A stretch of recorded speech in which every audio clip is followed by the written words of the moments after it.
10ನೇ ತರಗತಿಯ ಅಲೋಹಗಳ ಭೌತಿಕ ಗುಣಲಕ್ಷಣಗಳನ್ನು ಕಥೆಯ ಮೂಲಕ ತಿಳಿದುಕೊಳ್ಳುವ ಒಂದು ವಿನೂತನ ಪ್ರಯತ್ನ. ಪ್ರಸ್ತುತಿ ರಾಜು ಭೂಶೆಟ್ಟಿ. ಒಂದು ಕಾಲದಲ್ಲಿ ಅಲೋಹಪುರ ಎಂಬ ವಿಚಿತ್ರ ಗ್ರಾಮವಿತ್ತು. ಅಲ್ಲಿ ಆಮ್ಲಜನಕ, ಸಲ್ಫರ್, ಕಾರ್ಬನ್, ಫಾಸ್ಫರಸ್, ಬ್ರೋಮಿನ್ ಇವೇ ಮುಂತಾದ ಅಲೋಹಗಳು ವಾಸಿಸುತ್ತಿದ್ದವು. ಒಂದು ವಿಚಿತ್ರ ಏನು ಅಂತಂದರೆ ಅವು ಲೋಹಗಳಿಗಿಂತ ತುಂಬ ಭಿನ್ನವಾಗಿದ್ದವು. ಪ್ರತಿಯೊಂದಕ್ಕೂ ವಿಭಿನ್ನ ಗುಣಗಳಿದ್ದವು. ಒಂದು ದಿನ 10ನೇ ತರಗತಿಯ ವಿದ್ಯಾರ್ಥಿ ವಿನೀತ್ ಆ ಗ್ರಾಮಕ್ಕೆ ಭೇಟಿ ನೀಡ್ತಾನೆ. ಅಲೋಹಗಳ ಗುಣಲಕ್ಷಣಗಳನ್ನು ತಿಳಿದುಕೊಳ್ಳಬೇಕು ಎಂದು ಅವನು ಹೇಳ್ತಾನೆ. ಆಗ ಅಲೋಹಗಳು ಹೃದಯಪೂರ್ವಕವಾಗಿ ಸಂತೋಷದಿಂದ ಅವನನ್ನು ಸ್ವಾಗತಿಸ್ತವೆ. ಮೊದಲೇ ಗುಣಲಕ್ಷಣ, ಅಲೋಹಗಳಿಗೆ ಹೊಳಪಿಲ್ಲ. ಅಂದರೆ ಮೊದಲು ಸಲ್ಫರ್ ವಿನೀತ್ನನ್ನು ತನ್ನ ಮನೆಯತ್ತ ಕರೆದುಕೊಂಡು ಹೋಗುತ್ತೆ. ಅಲ್ಲಿ ಯಾವುದೇ ಹೊಳಪು ಕಾಣಸಿಗುವುದಿಲ್ಲ. ಆಗ ವಿನೀತನು ಪ್ರಶ್ನಿಸ್ತಾನೆ, ನೀವು ಯಾಕೆ ಹೊಳೆಯುವುದಿಲ್ಲ ಎಂದು. ಸಲ್ಫರ್ ಹೇಳುತ್ತೆ, ಬಹುತೇಕ ಅಲೋಹಗಳು ಹೊಳೆಯುವುದಿಲ್ಲ, ಆದ್ದರಿಂದ ನಮ್ಮನ್ನು ಮಂದವಾದ ವಸ್ತುಗಳು ಎಂದು ಕರೆಯುತ್ತಾರೆ ಎಂದು. ಅಲ್ಲಿಯೇ ಪಕ್ಕದಲ್ಲಿದ್ದ ಅಯೋಡಿನ್ ಇದನ್ನೆಲ್ಲ ನಿಧಾನವಾಗಿ ಕೇಳಿಸ್ಕೊಂಡು ಹೇಳುತ್ತೆ, ನಾನು ಅಲೋಹವಾದರೂ ಕೂಡ ಸ್ವಲ್ಪ ಹೊಳೆಯುತ್ತೇನೆ ಎಂದು. ಅಲೋಹಗಳು ಮೃದುವಾಗಿವೆ.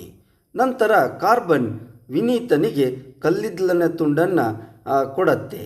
ಆಗ ಆ ಕಲ್ಲಿದ್ದಲಿನ ತುಂಡು ಸುಲಭವಾಗಿ ಒಡೆದು ಹೋಗುವುದನ್ನು ವಿನೀತನು ಗಮನಿಸ್ತಾನೆ.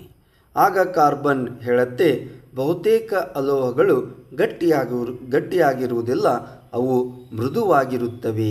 ಹೀಗಾಗಿ ಬಹುತೇಕ ಅಲೋಹಗಳು ಸುಲಭವಾಗಿ ಒಡೆದು ಹೋಗುತ್ತವೆ ಎಂದು. ನಂತರ ಪ್ರಮುಖವಾದ ಗುಣಲಕ್ಷಣ, ಅಲೋಹಗಳು ಕುಟ್ಟೆತೆ ಗುಣವನ್ನು ಹೊಂದಿಲ್ಲ ಎಂಬುದು.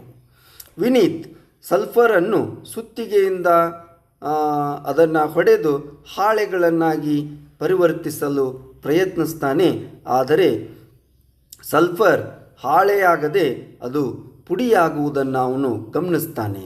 ಆಗ ಸಲ್ಫರ್ ಹೇಳುತ್ತೆ, ಅಲೋಹಗಳನ್ನು ತಟ್ಟಿ ಹಾಳೆಗಳನ್ನಾಗಿ ಪರಿವರ್ತಿಸಲು ಸಾಧ್ಯವಿಲ್ಲ. ಹೀಗಾಗಿ ನಾವು ಕುಟ್ಟೆತೆ ಗುಣವನ್ನು ಹೊಂದಿಲ್ಲ ಎಂದು ಅಲೋಹಗಳು ಹೇಳುತ್ತೆ. ಸಲ್ಫರ್ ಹೇಳಿತು, ಅಲೋಹಗಳನ್ನು ತಟ್ಟಿ ಹಾಳೆಗಳನ್ನಾಗಿಸಲು ಸಾಧ್ಯವಿಲ್ಲ. ಮುಂದಿನ ಗುಣಲಕ್ಷಣ, ಅಲೋಹಗಳು ತನ್ನೆತೆ ಗುಣವನ್ನು ಹೊಂದಿಲ್ಲ, ಅಂದರೆ ತಂತಿಗಳಾಗುವುದಿಲ್ಲ ಎಂದು ಹೇಳ್ತೇವೆ. ನಂತರ ವೆರಿ ಇಂಪಾರ್ಟೆಂಟ್ ಏನು ಅಂತಂದರೆ, ಕಾರ್ಬನ್ ಹೇಳುತ್ತೆ, ನಮ್ಮನ್ನು ಎಳೆದು ತಂತಿಗಳನ್ನಾಗಿ ಪರಿವರ್ತಿಸಲು ಸಾಧ್ಯವಿಲ್ಲ. ನಂತರ ವಿನೀತನಿಗೆ ವಿದ್ಯುತ್ ತಂತಿಗಳಲ್ಲಿ ಯಾಕೆ ಲೋಹಗಳನ್ನು ಬಳಸುತ್ತಾರೆ ಎಂಬುದು ಅರ್ಥವಾಗತ್ತೆ. ಅಲೋಹಗಳು ಉಷ್ಣ ಮತ್ತು ವಿದ್ಯುತ್ತಿನ ದುರ್ಬಲ ವಾಹಕಗಳು. ಆಮೇಲೆ ಆಮ್ಲಜನಕ ಒಂದು ಪ್ರಯೋಗವನ್ನು ತೋರಿಸುತ್ತೆ. ಏನು ಆ ಪ್ರಯೋಗ ಅಂತಂದರೆ, ಮರದ ಕಡ್ಡಿ ಮತ್ತು ಲೋಹದ ಕಡ್ಡಿಯನ್ನು ಬೆಂಕಿಯ ಹತ್ತಿರ ಇಡಲಾಯಿತು. ಲೋಹ ಬೇಗ ಬಿಸಿಯಾದರೂ ಮರದ ಕಡ್ಡಿ ಅಷ್ಟು ಬೇಗ ಬಿಸಿಯಾಗಲಿಲ್ಲ.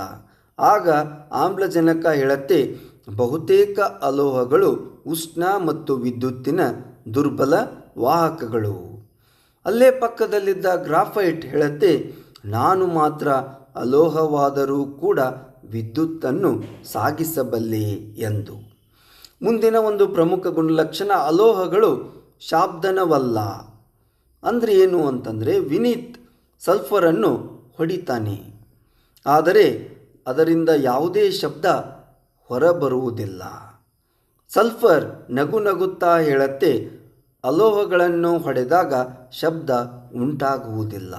ಹೀಗಾಗಿ ಅಲೋಹಗಳು ಶಾಬ್ದನವಲ್ಲ ಎಂಬ ನಿರ್ಣಯಕ್ಕೆ ಬರಲಾಗತ್ತೆ.